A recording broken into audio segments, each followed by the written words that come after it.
Assalamu alaikum wa rahmatullahi wa barakatuhu. Wannan tunatarwa ne zuwa ga 'yan uwana, musamman zuwa ga iyayenmu mata. Na yi tunanin wannan tunatarwa kula ga abin da ake zargi ya faru a Abuja da kuma Zamfara. Gabanin nan ya sha faruwa a wurare da dama, ta inda ake tsammanin wani bangare na ma'aurata na iya cutar da wani bangare. Kula ga wannan maudu'in da zan yi magana a takaice akai shine matakai guda 7 na takaitawa ko na magance mummunan kishi, musamman ga iyaye mata. Na farko, a babin adalci mu sani cewa ghairatul mar'a amrun jibilat alaihi. Kishi wani abu ne da Allah ta'ala ya halicci mace akai, ba a taɓa yiwuwa a raba mace lafiyayya da kishi. Falidha, saboda haka la tu'akhadh alaihi, malaman musulunci irin su ibnu Rajab, irin su Imam Tabari rahmatullahi alaihim suka ce ba a mata azaba a kansa illa an ta ta'adda, sai dai in kishin ya sa ta wuce gona da iri, ta yi zalunci na zagin wata ko cutar da wata ko yi mata karya ko mata kazafi ko duka ko raba wani da ransa, to anan ta wuce iyaka, za a iya mata ukuba a kansa. Baya ga wannan, a cikin hadisi da ya zo cikin Irwaul Galil juz'i na 7 shafi na 80, annabi sallallahu alaihi wa alihi wa sallam ya gaya mana kishi kala biyu ne. Akwai kishin da Allah yake so, akwai wanda Allah baya so.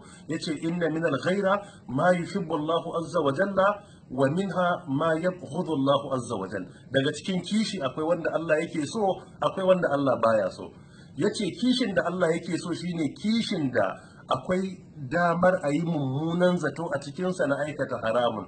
Misali, mace ta kadai ne wurin miji, ya yi tafiya da ya dawo bai saba aiki da kondom ba, sai ta samu kondom a aljihunsa, ta dauka ta ajiye shi, kuma sai da gida a gaggauce, sai zo iya cajiya zai dauke boye kada a gani.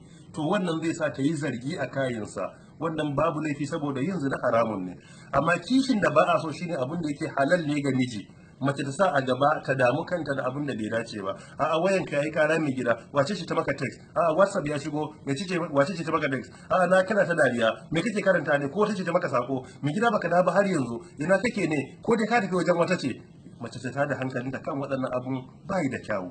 Baya ga wannan, a cikin hadisi da ya zo cikin Fathul Bari juz'i na 9 shafi 325, annabi tsira da aminci sun tabbata gare shi yana gaya mana illar mummunan kishi da cewa annal ghaira la tubsiru asfal alwadi min a'la. Lalle mace mai mummunan kishi wanda ba a so ba ta iya gane ina ne zurfin rijiya yake, bi ma'ana ba ta ganin gabanta. Daga kishin ya motsa sai ta yi wani hukuncin da za ta rika dana sani daga baya. Duk matar da ke da mummunan kishi to ba za ta rabu da dana sani ba a cikin rayuwarta. Matakai guda 7 da zai takaita wajen magance kishi, musamman mummuna. Na farko akwai addu'a. A cikin addu'a akwai guda biyu. Na farko, Allahumma ati nufusana taqwaha wa zakkiha anta khairu man zakkaha anta waliyuha wa maulaha. Addu'a ta biyu, mace ta yawaita cewa wahadi qalbi waslul sakhimata sadri. Ya Allah, ka shiryar da zuciyata, ka wanke mini daudan da ke cikinta. Abu na biyu, at-tamassuk bil Qur'an. Yawan riko da Qur'ani, karatunsa, sanin ma'anarsa, jin tafsirinsa, yawan kunna shi ana sauraro yana da matukar muhimmanci, don Allah ya ce ala bi zikrillahi tatma'innul qulub. Da ambaton Allah zuciya ke samun abinci. Abu na uku, al-isti'aza billahi minash shaitan. Yawan neman tsarin Allah ta'ala daga shaitan.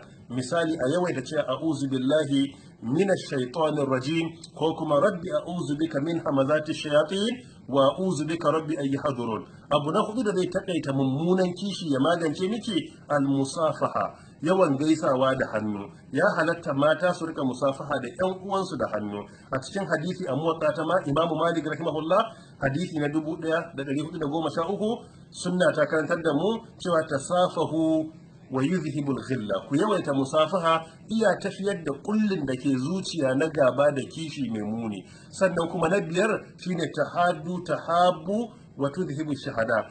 Ku yawaita yin kyauta wa junanku, zai sa ku so juna, kuma zai tafiyar da mummunar kiyayya. Mace ta yawaita kyauta zuwa ga abokiyar zamanta, in su biyu ne ko uku ko hudu a wurin miji, ki yawaita sayan abu kina musu kyauta. Dan riga ne, a dan kunna ne, a kin ga dan fruit haka, ya itatuwa su yake kai musu, ki ba yan uwanki. Yana taimakawa wajen magance wannan mummunan kishi din. Sai na 6, zikiru mahasinil ukhti, yawan ambaton alkhairin yar uwanki. mu duba lokacin da aka yi wa nana Aisha radiyallahu anha kazafin tayi zina wanda yazo cikin suratul nur Allah ya wanke ta. An zo an tambayi abokiyar zamanta Zainab bintu Jahash radiyallahu anha cewa a cikin hadisin Bukhari da Muslim, shin annabi yace mata ya Zainab ma ra'aitu wa ma alimti, ya ke Zainab me kika gani akan Aisha, me kike fahimta akan zargin da ake mata? Sai ta ce ahami sam'i wa basari, annabi na kiyaye ji na da gani na, bana faɗan abin da ban gani ba zan mata kariya ba. Tace wallahi ma alimtu alaiha illa alkhaira, ni ban san komai da nana Aisha ba radiyallahu anha sai alkhairi. Duba fa abokiyar zama ne, amma tace wallahi alkhairi na sani. Ta samu gurbin da za a sake uwarta amma sai ta ki goyon baya, tace wannan baiwar Allah alkhairi ya sani da ita. Duk da wannan ka duba na Aisha radiyallahu anha, annabi ya tambaye ta me zaki ce akan Zainab, tace lam ara imra'atun qattun khairan fi dini min Zainab, tace wallahi ban taba ganin mata mai addini da ta kai abokiyar zamana Zainab bintu Jahsh ba radiyallahu anha, tare da cewa mijin su daya amma wannan bai sa ta yi mata mummunan zato ba. Kuma Aisha take cewa a duk matan manzon Allah babu wanda take tsarana da muke competition tare wajen samun gindin zama kamar Zainab, amma kowace magana ta akan yar uwarta alkhairi ne. Sai na bakwai shine adamu su'u dhanni wa tajassus, nisanta mummunan zato da kuma bincike.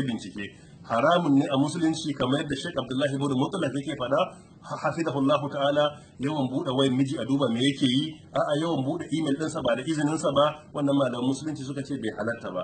A ƙasar Saudi Arabia dalilin duba wayan maza da mata ke yi yake sabbaba kashi 20 cikin ɗarin mutuwar aure. Su haka malamai sun ce bai halatta ba, wala tajassasu. Kuma ya ayyuhal ladina amanu ijtanibu kaseeran min adh-dhanni inna ba'dha adh-dhanni ithm. Allah ta'ala ya takaita wa iyayen mu mata mummunan kishi. Allah ta'ala ya taimake mu da su, mu gudu tare, mu tsira tare, mu shiga aljanna tare. Wassalamu alaikum wa rahmatullahi wa barakatuh.